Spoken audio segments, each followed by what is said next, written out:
पर loud speaker की आवाज को प्रतिदिन बढ़ाया जा रहा है और जो 4-6 एक मंजिल में होते हैं उसको 4 फिर दूसरी मंजिल में, फिर 4 तीसरी मंजिल में, कई जगह एक में 8-8 10-10 स्पीकर लगा दिए गए हैं। और आवाज जब हम निवेदन विधानसभा हवा महल में और संपूर्ण परकोटे में एक गली में लाइन से 2-3 मकान छोड़कर एक मस्जिद है, 2-3 मकान छोड़ के एक मदरसा है, फिर 2-3 मकान छोड़ के फिर एक मस्जिद है। ऐसे अनगिनत मस्जिदें हैं, हमें कोई प्रॉब्लम नहीं है। कांग्रेस काल में गली गली में बनी है खूब सारी, ठीक है। सबकी अपना धर्म पद्धति, पूजा प्रार्थना करने का एक तरीका है, हमें उससे कोई आपत्ति नहीं है। लेकिन आजकल हम एक चीज कांग्रेस काल के समय से शुरुआत हुई थी, वो अभी कंट्रोल अभी कर नहीं पा रहे हैं।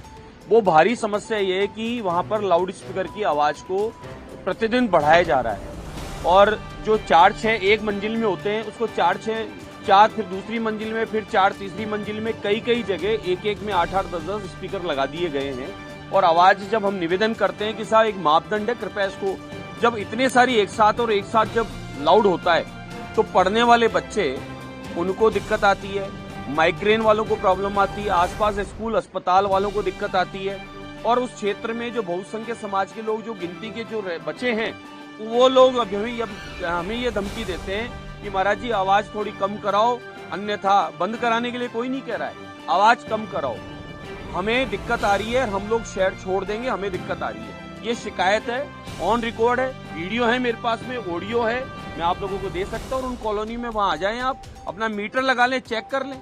मैं जो कह रहा हूँ उसमें सत्यता क्या है, मीटर लगाकर चेक कर लो। एक दिन कम करते हैं, दूसरे दिन शाम को तेज कर देते हैं। तो ये कबीले की जो प्रथा थी, पहले कबीले थे, कबीले में दूर आवाज लगानी पड़ती थी, माइक लगाना पड़ता था और बताना पड़ता था, और घड़ी भी नहीं थी उस जमाने में। अब न तो कबीला है और न घड़ी की कोई समस्या है, तो फिर इतनी लाउड करने की आवश्यकता क्या है। मैं सभी धर्मों का आदर करता हूँ, पूजा प्रार्थना पद्धति का कोई भी किसी का तरीका है उसके प्रति पूरा सम्मान रखता हूँ, मुझे कतई कोई आपत्ति नहीं है।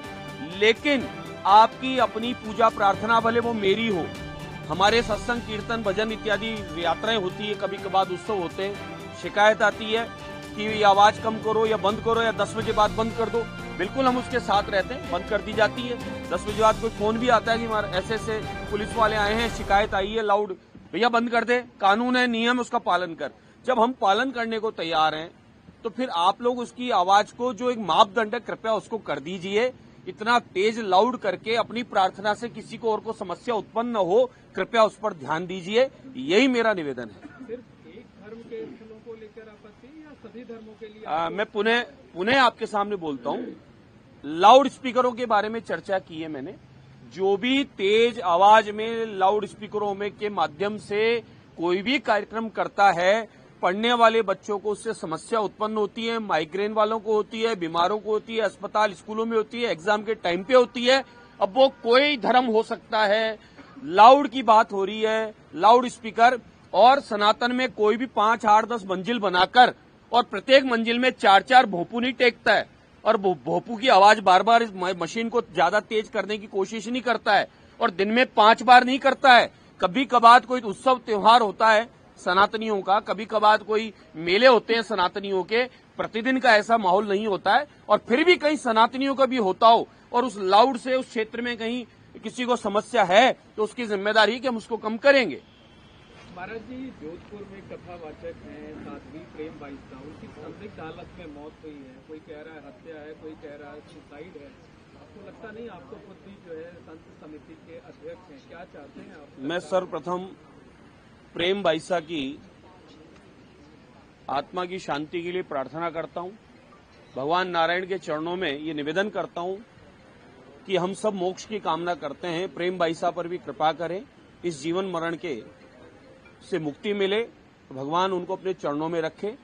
प्रेम बाईसा ने कम उम्र में सत्संग के माध्यम से, कथाओं के माध्यम से गो सेवा की है, जरूरतमंदों की सेवा की है, निर्धन बच्चियों की शिक्षा क्षेत्र में काम किया है और अनगिनत सत्संग के माध्यम से लोगों को, सनातनियों को सत्संग से जोड़कर और उन्हें विसंगतियां दूर करने का संदेश दिया है।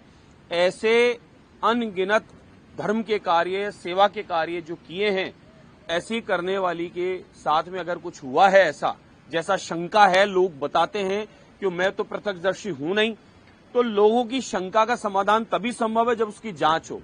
और कुछ लोगों ने जानबूझकर प्रेम बाईसा को गलत तरीके से वीडियो बनाकर और एक झूठी माहौल बनाकर उनकी छवि खराब करने का काम किया। उन पर भी कार्रवाई हो, वो दोषी हैं। किसी की छवि आप बिना जाने पूछे, कोई अपने पिता के साथ या गुरु के साथ या अपने रिश्तेदार के साथ में पारिवारिक तरीके से कोई रहता है, उसको इस तरीके से गलत प्रेजेंट करना, उसकी छवि को खराब करना, किसी की निजी जीवन में जाकर और उसे बदनाम करने का प्रयास करना, ये बिल्कुल अपराध है।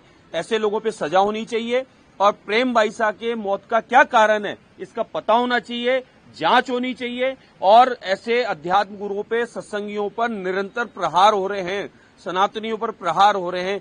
कौन लोग षड्यंत्र रच रहे हैं उनकी छवि को धूलमिल कर और सनातन संस्कृति, परंपराओं को, धर्म को बढ़ाने वाले लोगों को इस प्रकार से नुकसान पहुंचाने का काम कर रहे हैं। ऐसे लोगों की जांच होनी ही चाहिए। जो भक्त हैं, जो श्रद्धालु हैं, उन्हें मौत जो है हजम नहीं हो रही, क्योंकि 14 घंटे पहले वो कथा करके वापस लौटी थी, पूरी तरह से स्वस्थ थी।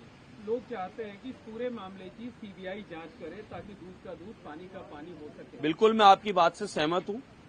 जैसा आप चाह रहे हैं, जैसा उनके श्रद्धालु चाह रहे हैं, वैसा ही मैं निवेदन करूंगा अपनी ओर से भी कि प्रेम बाईसा को न्याय मिले, प्रेम बाईसा के परिवार को न्याय मिले, उनके शिष्यों को न्याय मिले। और प्रेम बाईसा का जिस प्रकार भी जो दुर्घटना घटी, किन्हीं भी कारण रहे, मेडिकल की प्रॉब्लम रही, प्रेम बाईसा के साथ में किसी और प्रकार का कोई ऐसा कार्य हुआ या उनको प्रताड़ना दी गई या वह मानसिक तनाव में थी, अपवाद में थी या कोई तनाव था, जो भी बात है वह सामने होनी चाहिए, उसकी जांच होनी चाहिए। कोई भी जांच एजेंसी जांच करे, लेकिन इसकी जांच हो। मैं इसके लिए अपनी ओर से भी आज संत समिति का एक पत्र मैं अपनी ओर से भी सम्माननीय गृह मंत्री जी को प्रदान करने वाला हूँ। क्या जो भक्तों की भावनाएं हैं कि सीबीआई से जांच कराई जाए, आप भी विधानसभा परिसर में मौजूद है, क्या सरकार से आपकी भी सिफारिश होगी कि भक्तों की भावनाओं का ध्यान रखा जाए और सीबीआई से जांच कराए जाने की सिफारिश की जाए? मैं पूर्णतः सहमत हूँ उनके शिष्य भक्त परिकरों की बात से कि इस विषय की पूर्णतः जांच होनी चाहिए और दूध का दूध, पानी का पानी सामने होना चाहिए। सीबीआई जांच ही क्यों जरूरी है? नहीं, मैंने कहा कोई भी जांच एजेंसी जांच करके इसको करे, वो संतुष्ट हो जाएंगे, ठीक है, नहीं तो फिर आगे चलेंगे। ऐसा नहीं है। ये जो फॉलोअर्स हैं वो तो सीबीआई जांच की ही मांग कर रहे हैं। ठीक है, उनका दुख है, उनकी पीड़ा है, इस समय उनका मन अशांत है, उनकी बात वाजिब है। लेकिन एक बार हमें जो भी संस्था हमारी जांच जिसको तय किया है, एक बार वो जांच कर ले और वो आ जाए, फिर भी संतुष्ट नहीं होंगे तो आगे हम बढ़ेंगे, बात करेंगे।